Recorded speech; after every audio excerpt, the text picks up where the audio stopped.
just a quick story. Mr. Larson. And when I was there, this was back in 1976, he had missed a day of teaching in 30 years. And whenever somebody didn't do something, he'd go, "What are you going to tell me? The dog ate it?" So he was telling us, he told us one day, look, he said this to the class, he goes, "If anyone shows up without their textbook tomorrow, I'm going to kick them out of the class. I'm tired of you guys not having your stuff with you when you come." So we got there, and the guy who played guitar in my band, Pat Egan, was sitting there, and he didn't have his book. And Mr. Larson said, "Pat, what did I tell you yesterday about bringing your book?" And he looks up at him and says, "The dog ate it, Mr. Larson." And Mr. Larson kept his promise and kicked him out of the class. Why did I tell you that story? It's Smyrna. Smyrna is the only other church in the 7 churches that doesn't have a condemnation against them. The commendation is that they were faithful to make use of the door that Jesus had opened for them. And this is one of the reasons why, remember when the very first 3 churches I tried to squeeze into one sermon, and I talked about, and what are you laughing at, Barb? That really long, enjoyable sermon that we had the 3 intermissions for? That was longer than mine. Yeah, the one that was longer than his, that I made fun of him over and over again through. During that sermon. And remember I pictured how they all go around in order and said, there must be some big esoterical teaching I can come up with from this, and this is it. If you follow this around, it seems to follow history of what each church, the situation each church was in at the time. They were faithful in spreading the gospel through the open door that Jesus had made for them. And that's why they claim that this represents the great missionary movement of 1700 to 1900. Or to be more precise, was it 1848 to 1900. During this time, every country in the world was open to Christian missionaries, just about every country. There were countries that were asking to have Christian missionaries sent into their countries. So different than what it is today. After church today, I'm working for a mission group now, and I'll be taking applications for people who would like to go on a missionary trip to Iran. How many people want to sign up for that, besides Cliff? Not too many people, right? Think of right after this period, 1900. You're about 20 years away or so from communism taking over in Europe and Asia, right? Of the start of communism. How many people would have wanted to go on missionary trips in the Soviet Union prior to the collapse of the Soviet Union? How many would like to go now to North Korea? You know why? Besides Cliff again. Stop showing off, Cliff. If you really think about it, a lot of the world is closed off to official missionary work, right? How many people, I've read stories of how people smuggle Bibles into different countries around the world. And I tell you, sometimes I'm ashamed of myself that I can go for days without cracking open a Bible because I'm so busy doing stuff.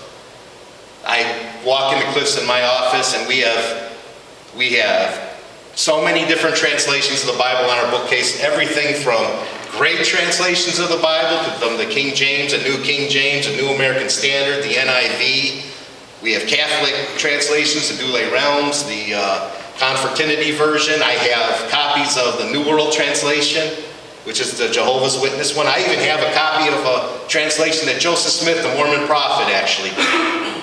I have an office full of Bibles. And there are people around the world that would give anything to have one book of the Bible in their possession.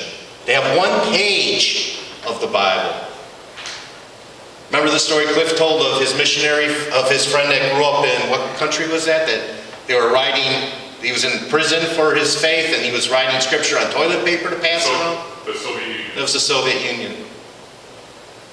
And here we have, think of how many, there are countries in the world that if an official walked into your house and you had one of those big gaudy tabletop Bibles sitting on your coffee table, that you go to prison. And how many people do you know that big gaudy table, is that still a thing that people do? They put that big Bible out on the coffee table, you know? And how many people you think have had that big gaudy display Bible on their coffee table and never opened it? We should be opening it. We should be sharing Christ with everyone around us.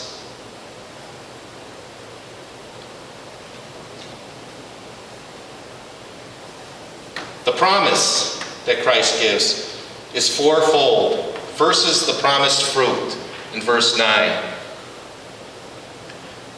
Jews on the sideline will recognize God's love for them. If you look at the verse, behold, I will cause those of the synagogue of Satan who say that they are Jews and are not but lie. I will make them come and bow down at your feet and make them know that I have loved you.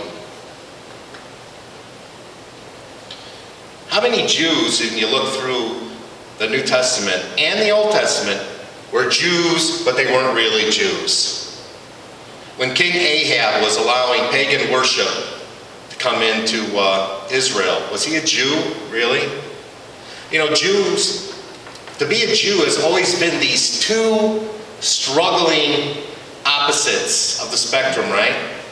I remember when I was a kid getting into an argument with my very unreligious uncle at the time about what Jews were. I was saying that it was a religion, and he was saying that it was an ethnic group of people.